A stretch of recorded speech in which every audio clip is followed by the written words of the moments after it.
Thanks for staying with us. So there's a bill to amend the National Health Act of 2014. It's before the House of Reps. And if it is passed into law, officers who spend public funds on medical tourism will risk 7-year jail term. Joining us on the show is the sponsor of the bill, Honorable Sanctions Uju. Good morning, sir. Are you there? Hello, sir. Are you there? Honorable Oguns, are you there? Yes, I can hear you now. Oh, fantastic. Good. Now, so we took the story, I think, earlier in the week or something, last week, where we were actually surprised that, why would you want to indict one of your own? You know, because it seems like self-indicting somewhat, where public officers would have to face 7 years. And I think there's a fine of 500 million, I'm not sure what the figure is, of if they actually spend public funds for medical tourism. Why did you see the need to sponsor this bill?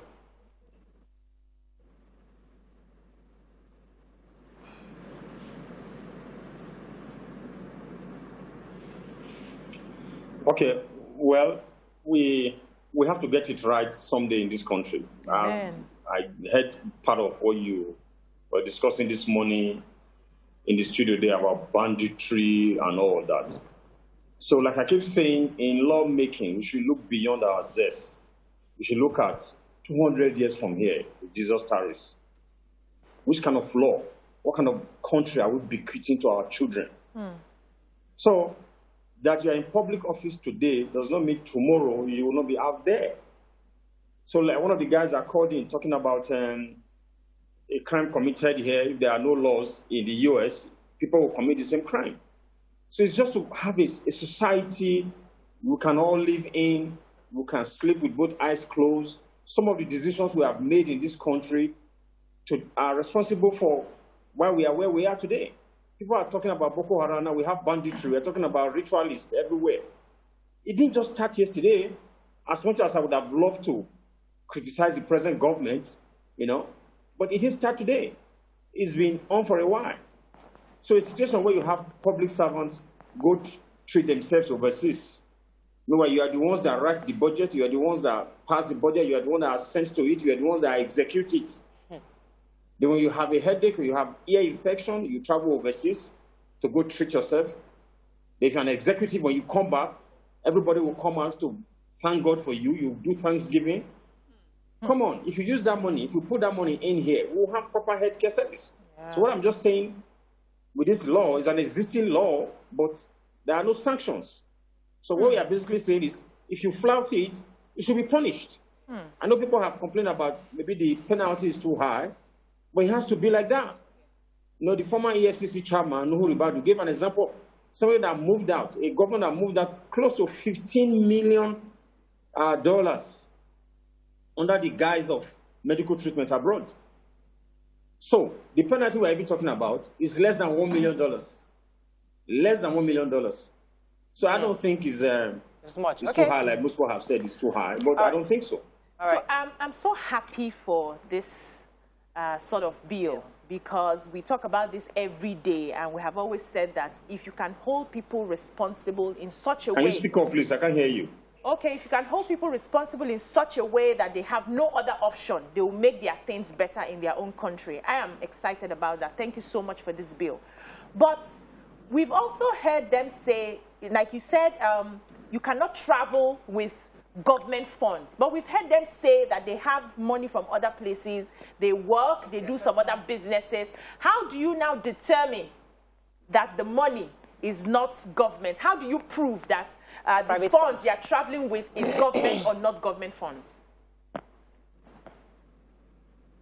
Did you get me, sir? Yeah, I got a part of it. If you travel overseas with your personal money, nobody's going to hold you responsible for that. How do you prove your personal money, sir? That's the question.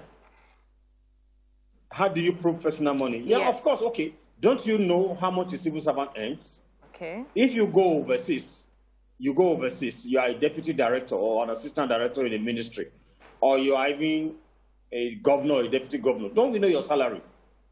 So how can you go overseas and your bill in the hospital is about $1 million or close to that? You know, not that we're not even talking about that.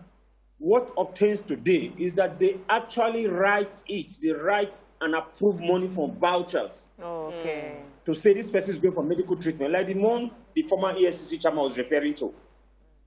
There were documentation that that particular governor was going for medical treatment overseas, and the state government had to pay that bill. But if you are a governor, you claim that you are building state-of-the-art hospitals in your state. Why can't you use it? That you have to write voucher, there are memos approving money for you to go overseas for treatment. Let me get a few more questions in for you, we can always know that because of time. Okay. Go ahead. Okay, so I would like to find out, how are your colleagues responding to this? What are they saying? What challenges or pitfalls have you encountered in pushing this bill? Well, if you remember, we discussed this sometime last year. This bill went through second reading. You know, some of my colleagues challenged it then. Then, you know, we had to skip the public hearing, and then it was never scheduled for clause-by-clause consideration. That's the committee of the whole, and it died naturally in the 8th Assembly. Then I have resurrected it now. That is even coming back this late for second reading tells you that there's already trouble. But we will push for the public hearing by the grace of God next month, and I will need the cooperation of everybody to push this to go through.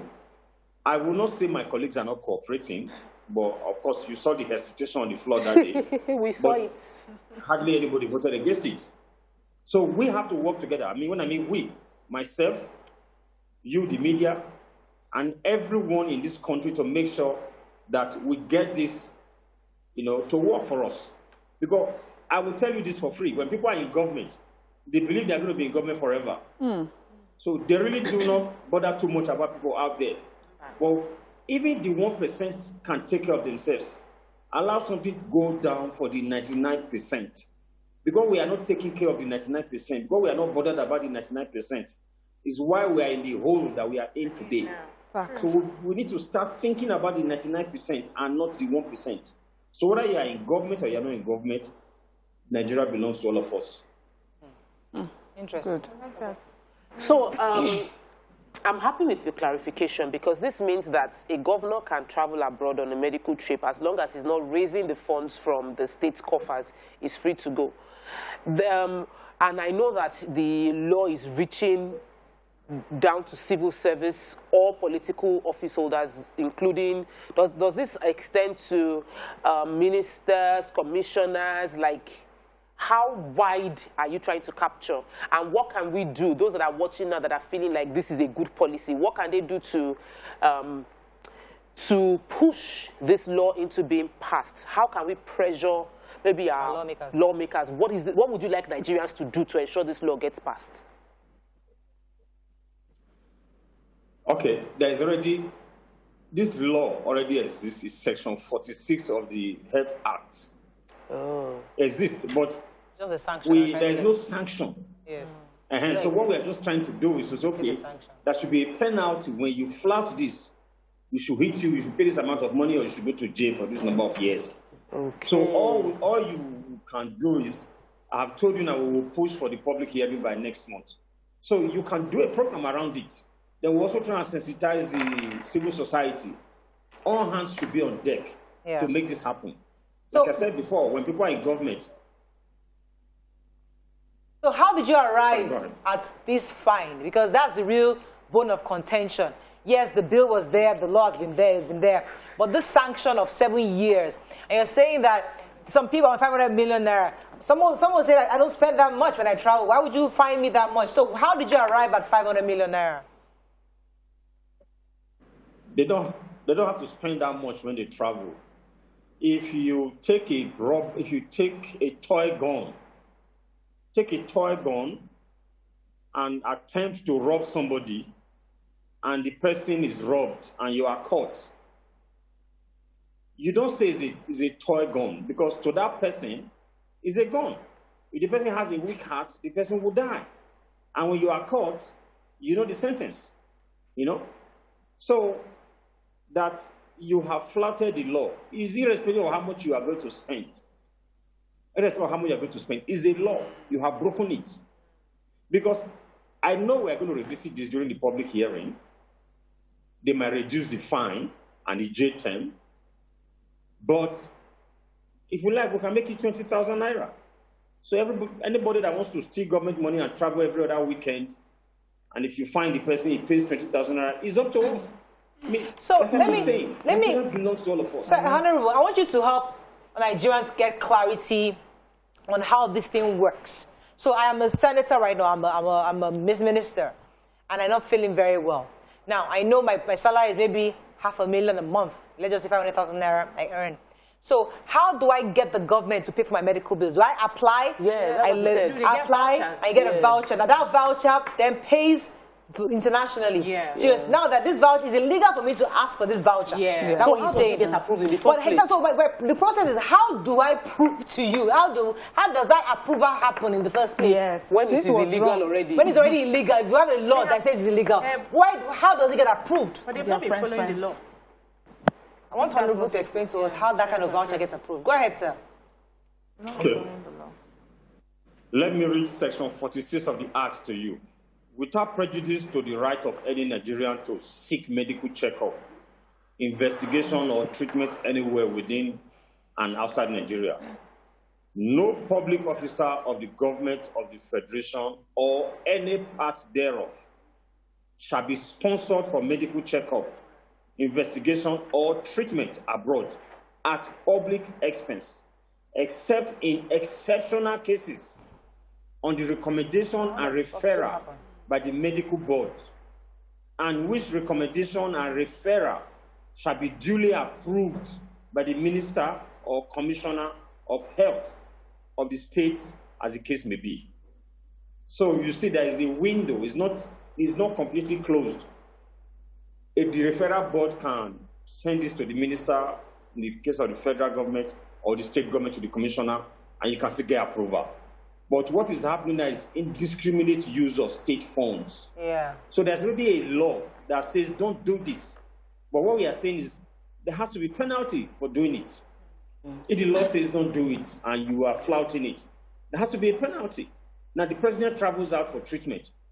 We don't know whether he went through all this. Can we demand? People should be able to ask questions in the future to say, did he go through all this? Did he refer this to the referral board and the Minister of Health and all? In a constitutional democracy, we cannot afford not to do things the right way. Because when you are not abiding by the same laws that you are making, what are you telling these people we are calling bandits today? Okay, sir. I like this law, this bill that you have just passed. I really like it. But in my opinion, Nigerian politicians and lawmakers are very smart. You can still find a way to circumvent it. One of the things I would rather have proposed is to ensure that if you decide to serve the country, in the terms, the number of years that you are serving your country, you cannot travel outside for any medical attention. You will do it here because you are serving. When you are done with your year of service as a private individual, you can travel outside the country if you have the money, the capacity to do that. But while you are serving the nation, so that every resources that we have can be deployed into our health care. Imagine if all your children had to go to public schools. You will pay attention to the kind of buildings that they have in those schools. You will pay attention to the kind of teachers that they have because you have a personal interest. What we see is because there are no personal interests when it comes to the things that happen to the masses. We behave like we don't care. So it will yield more fruits for us as Nigerians to believe that our lawmakers patronize the same hospitals that we patronize. So you see the problems there. That would have been better for us, sir.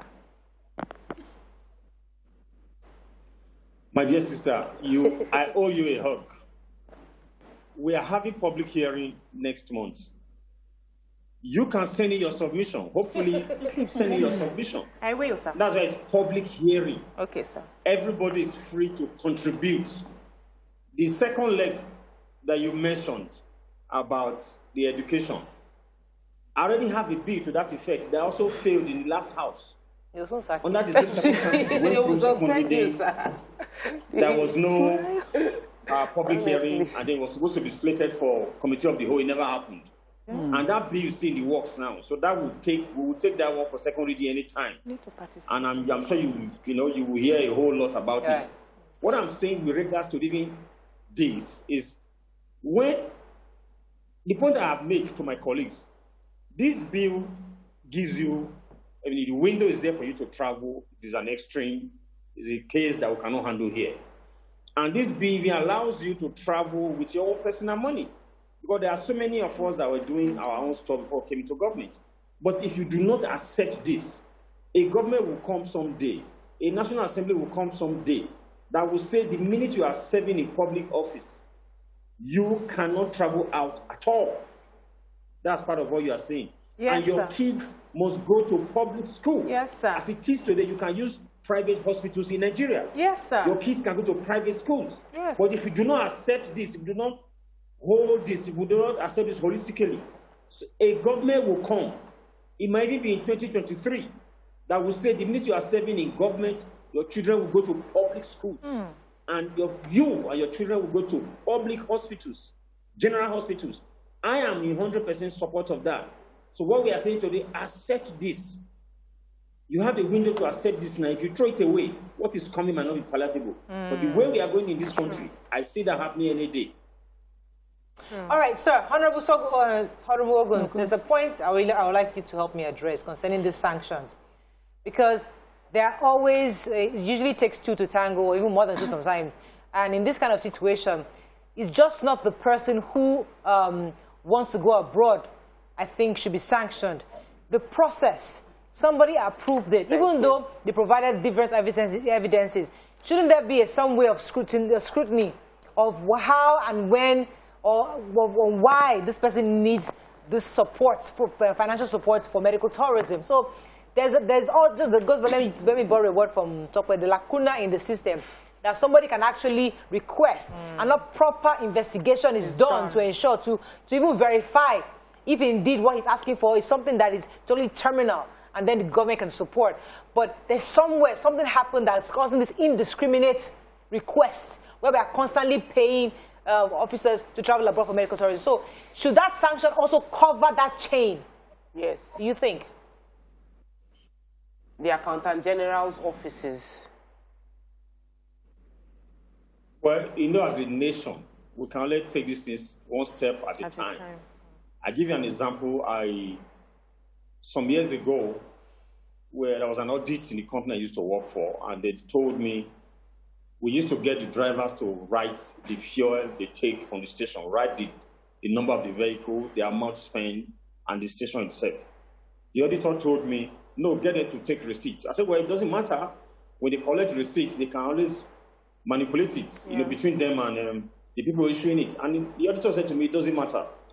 Just tell them to bring the receipt. We can use the receipt someday to verify, one. Or secondly, if they give them a plain receipt and they write it, a day might come, they will not be willing to bribe, and that person will not be willing to give them the receipt. So this is the point I'm making. There's a referral board, and then there's a minister or a commissioner in the case of a state. If all these people can connive and indiscriminately begin to approve these things, a day will come that will be an audit.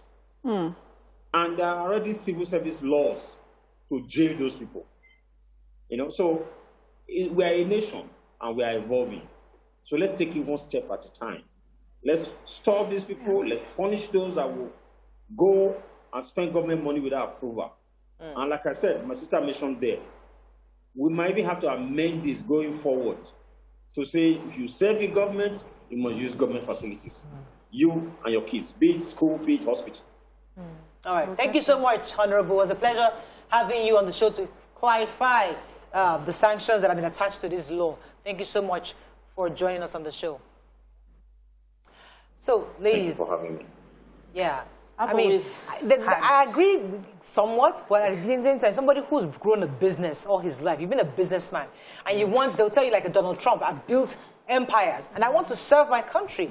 So I'll now say, because I want to now serve as you're a real estate mogul, and you've made all this money, and I say, I want to become the governor of your state, and now the last say you shouldn't travel abroad for your children. No. So the question is, what's Honorable Sergio's proposal? You know, when you want somebody to cut I want you to cut your hand, I will not tell you to cut the two hands, so that because you need one hand to cut the second hand. So now what he's trying to do is, let's make a law that is passable. Because if we do that kind of one, nobody would even assent to it on the floor. No, I agree. So I'm talking about BC's proposal. BC's proposal will not even, they will not even, it sounds good. If all of us can vouch for what BC just said, we've said it over and over again, it will be ideal, but it won't get anywhere. Why? What he's proposing now is we might be able to push for it to get somewhere. I'm not disputing that. There's a question I've always had that I feel that he hinted at it, but I've asked this question several times, right from the moment the president went on that first medical trip. Who is funding President Muhammadu Buhari's medical trip? Is it Nigeria's funds that is funding the trip? How much is the cost of the trip?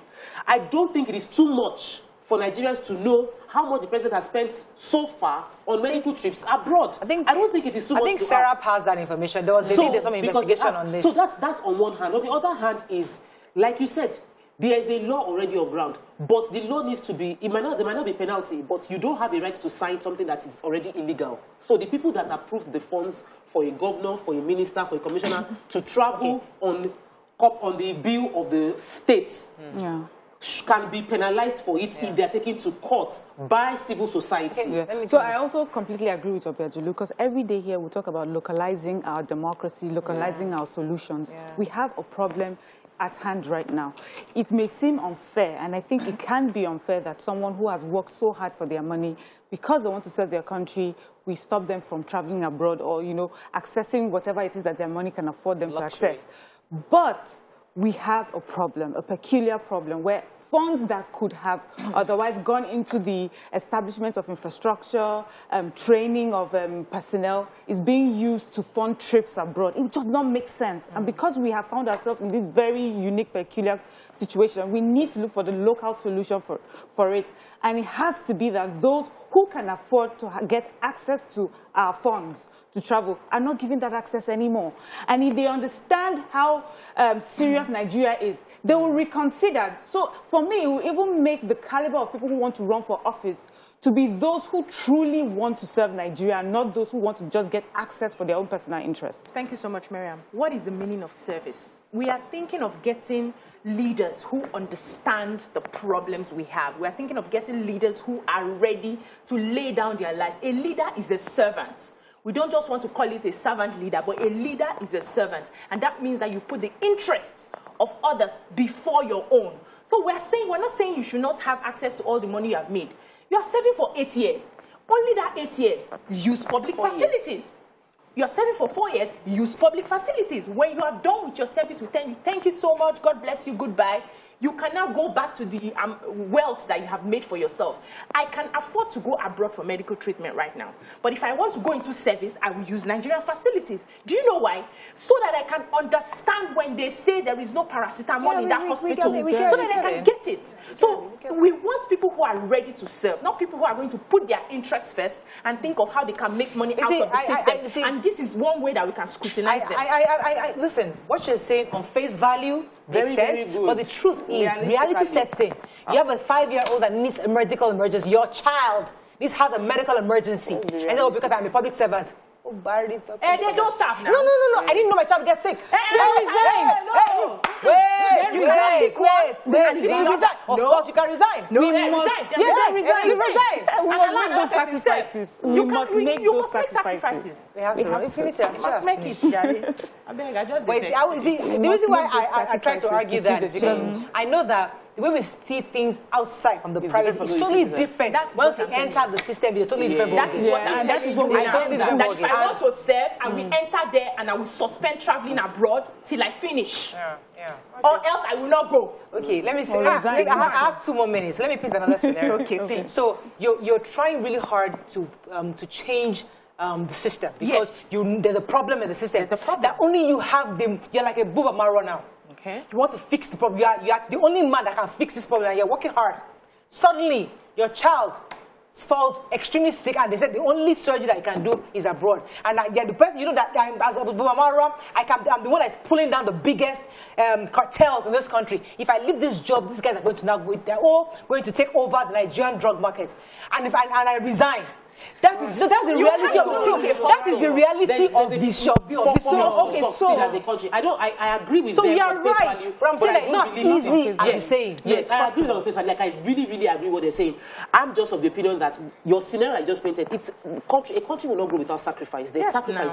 They say sacrifice. Democracy is fought on the blood. It's blood, though. People actually spilled blood for the freedom that they have in many, many countries. The black people have freedom in America simply because they spilled. People were willing to spill their blood. We have to run. Yeah. The refusal, the stoppage of traveling abroad is so that you can put the money. Facilities here. So, Buba Maro, by the time everybody has made that sacrifice, will have good facilities to treat his child here in Nigeria. That's futuristic. It's immediate. It's immediate. When there's money available, have a great day. We'll see you tomorrow. Please. See you tomorrow. Bye for now.